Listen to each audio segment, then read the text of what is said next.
For today's empowerment tip, we're going to talk about ambiguity. And one of the things that I've seen recently in coaching with my clients is that empowerment is confused with ambiguity. Empowerment is considered as freedom.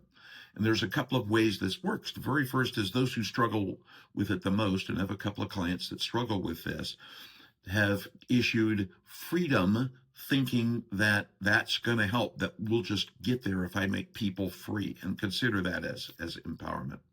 Those that are struggling a little differently, those who are kind of average in that decision process, they tend to add rules after mistakes are made. So a mistake is made, an outcome it didn't occur. And so they pack rules on it and more reporting structure and more measures, hoping that that helps the decision process. And really the secret behind that is it's not that hard. That effective leaders, if you really want to be effective with your team, design decision boundaries, and they design it up front, and then they communicate that clearly with their team. When you don't do that, you'll see hesitation, escalation, slow momentum. And if you open your calendar, if you open your Google Outlook or whatever calendar you're looking, go count the number of meetings that you have in your calendar that are specifically there for you to be the decision maker, where you're going to be the person calling the ball. This isn't empowerment. It's not how you think about empowerment. So I want you to think about empowerment in a little bit of a different way. I want you to think about it in decision zones, not decision roles. In the body of your organization, if you think of your team, there's zones in your team. So sit down with a pencil and a piece of paper, and I'll give you 3 tips. The very first thing is create a list of who can decide without permission.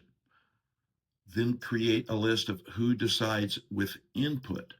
And then the third thing is create a list of who decides only in exceptions. And if you have that list, then you can craft that decision framework based on where they reside. And let me give you the list one more time. The very first thing, who decides without permission, who has the power and can go decide.